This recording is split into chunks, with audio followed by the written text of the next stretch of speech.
아까 박장범 사장이 파우치라고 표현한 거 부끄럽지 않다고 하셨죠. 그런데 최근에 노조에 혹시 뭔가 요청한 일이 있었습니까? 네, 저희가 파우치라는 단어와 관련하여? 예. 네, 저희가 전임 박민 사장에 대해서는 낙하산 박민이라고 지칭을 했고, 박장범 사장에 대해서는 이제 파우치 박장범이라고 계속 지칭을 했는데, 이 파우치라는 단어를 쓰지 말라는 내용으로 회사에서 공문을 보내왔습니다. 공문 보여주시겠습니까? 이게 그 내용인데요. 파우치라는 단어가 비하하는 부적절한 표현이고 경멸적인 감정 표현을 사용하는 행위이다 라고 얘기를 해서 저희가 이 공문을 보고 파우치라는 단어에 이렇게 비하와 경멸적인 표현이 담겨 있는 거구나 라는 걸 처음 알았습니다. 이거 PPT 띄우세요. 그 박장범 사장은 그것을 파우치라고 표현한 게 부끄럽지 않다면서 왜 파우치 박에 대해서는 저런 공문 보내셨습니까? 부끄럽지 않다면 왜 저렇게 하면 좋잖아요. 안 부끄럽고 더 명쾌하고 나의 정체성이. 근데 왜 저런 공문 보내셨나요? 노조가 표현의 자유가 있지만 계속해서 반복적으로 사용하는 부분에 대해서 가급적 품위 있게 표현해달라고 표현한 겁니다. 물론 이제 공문을 보낸다고 해서 노조가 이 사측의 말을 수용하지 여부는 노조에 달려 있지만 사족이고요. 뒤에 말씀은 파우치 박 이라고 표현한 것이 부끄러울 안 부끄러운 이름을 불렀는데 왜 그거를 조롱이라고 받아들입니까? 나는 당당하게 김건희라는 사람에 대하여 그때 명품 백이 문제가 되는데 그걸 파우치라고 표현한 것이 부끄럽지 않다. 그럼 파우치 박도 부끄럽지 않은 건데 조금 안 맞네요. 네. 들어가십시오. 김희철 사장님 나와 주십시오.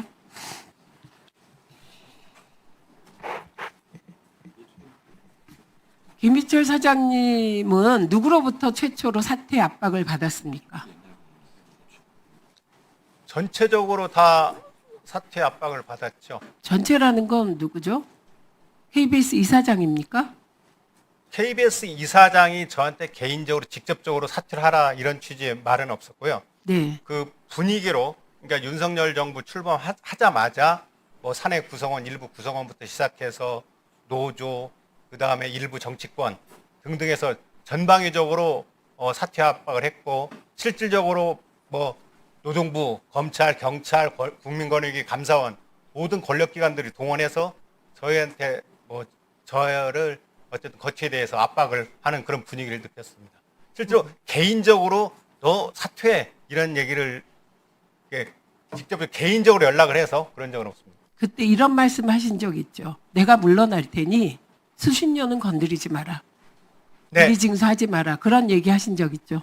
네, 그 수신료 분리징수와 관련해서 제가 수신료는 KBS의 재원의 핵심 골간이고 공영방송의 핵심 재원이기 때문에 수신료를 분리징수를 하면 사실 저 개인의 사장의 거취를 떠나서 KBS가 무너진다 이런 네. 절박한 심정으로 제가 던져서라도 우리 수신료는 지켜야 되겠다 이런 취지로 개인 기자회견을 한 적이 있습니다. 그동안에 김희철 사장까지 모든 KBS 사장은 진보 정권이건 보수 정권이건 KBS 사장은 다 그런 태도였습니다.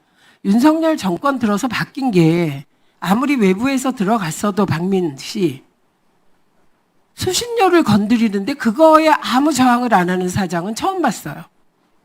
진짜 자괴감을 느낍니다.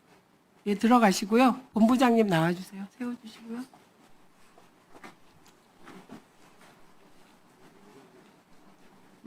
김희철 사장 쫓아내기 위해서 권부가 동원되고 국회가 동원되고 당시 여당이 동원되고 그거 다 보셨죠? 네. 그랬던 사람들이 지금 이 자리에서 KBS 사장 임기 보장을 요구하는 거 진짜 이상하지 않습니까? 말이 안 된다고 생각을 하고요. 최근에 저희들이 그 김건희 희와 관련해서 사장이 사장 자리를 박정문 사장이 어떻게 사장을 되었느냐라는 것을 수사하기 바란다라는 성명을 내었을 때 경영진 일동이라는 그 입장을 내면서 더 이상 KBS 본부가 회사를 흔들지 마라라고 얘기를 했지만 사실상 회사가 아니라 사장을 흔들지 마라는 얘기였습니다. 하지만 그때 그렇게 얘기했던 사람들이 실질적으로 수신료 분리구조가 추진될 때는 연서명을 하고 각종 성명을 하고 집회를 하고 우파 유튜브들을 동원하면서 김미철 사장에게 나가라고 요구했던 사람들이었습니다. 본인들이 수신료 분리 징수를 등에 업고 사장을 흔들어서 내쫓았던 사람들, 내쫓은 후에 그 자리에 올랐던 사람들이 이제는 자기를 흔들지 마라라고 요구하고 있는 꼴입니다. 그러면 윤석열 정권이 김희철 사장을 쫓아내는 그런 폭력적인 행태, 사실 보수 정권이 들어설 때마다 그 난리가 났어요. 최소한 민주정부는 직접 개입하지 않았습니다. 당시에는 노조와 내부 구성원들이 사장 퇴진 투쟁을 해서 파업까지 했죠. 네, 그렇습니다. 그 요구를 받아준 거죠, 나중에. 그런데 그 꼴 보기 싫어서 이제 더 이상 그러지 말자고 해서 저희가 방송 3법 통과시켰잖아요. 네. 이 방송 3법에 대해서는 어떻게 생각하십니까? 뭐 아쉬운 부분이 있지만 그래도 굉장히 큰 발걸음을 내딛었다라고 생각을 하고 최근에 국민의힘 의원들께서 방송 3법과 관련해서 필리버스터를 하셨는데 오늘 질의하시는 내용을 보니까 정말 이분들이 방송법 내용을 알고 질의하셨는지 좀 의심스러울 정도였습니다. 그래서 굉장히 좀 실망을 했고요. 방송을 권력으로부터 독립을 해서 국민들에게 공영방송을 돌려주겠다라는 취지가 이번에는 어느 정도 실현이 되었고 그 책임을 더 이상 정권이 아니라 내부 구성원들에게 지우고 있다라는 측면에 있어가지고 굉장히 공영방송 종사자들의 역할이 앞으로 중요해지겠구나라고 생각을 하고 있습니다.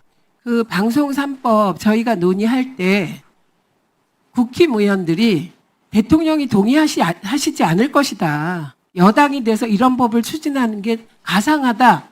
이런 말 한 거 아시죠? 네. 그리고 세 분이 그런 얘기를 하셨어요. 대통령이 절대 동의하지 않을 것이다. 여당 됐기 때문에. 근데 동의하고 난 이후에 노조가 노조에게 방송사를 갖다 바친다. 이렇게 얘기하고 있어요. 이게 말이 됩니까? 현재 방송법의 공영방송과 관련해서 방송법 본문에 노동조합이라고는 전혀 등장하지가 않고 있습니다. 공영방송 종사자에게 공영방송을 어떻게 국민의 방송으로 지켜낼 것인지에 대한 책임을 지우고 있다라고 생각을 하고 있고요. 저는 뭐 노조를 운운하는 것은 그냥 하나의 프레임을 씌우기 위한 수단에 불과하다라고 생각을 합니다. 예, 박장범 사장님.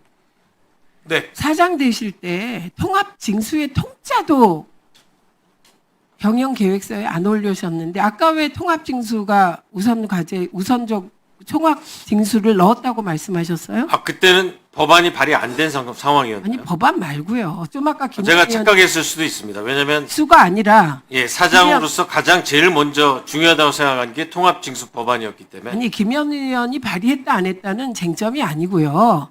경영 계획서에 경영을 개선하기 위하여 통합 징수를 중요하게 얘기했다고 했는데 그 내용 자체가 없죠. 왜 그렇게 사실 그러면 아닌 말을 하십니까? 제가 착오가 있었습니다. 수신료를 다시 원복시키는 게 가장 중요한 거라고 그때도 속으로 생각했다. 그건 저희가 이제 경영계획서에 넣은 줄 알았습니다. 근데 안 넣었어요. 네, 안 넣었는데 네. 왜 넣었다고 답했냐? 그랬더니 속으로 그렇게 생각했었다. 그런데 당시에 윤석열 대통령이 밀어붙인 거라 그걸 차마 입 밖으로 낼 수 없었다 이 말인 건가요? 어떻게 그런 착오가 있을 수 있어요? 가장 중요하게 생각했는데 계획서에는 안 쓰는 일이 있을 수 있습니까? 그건 제 착오입니다.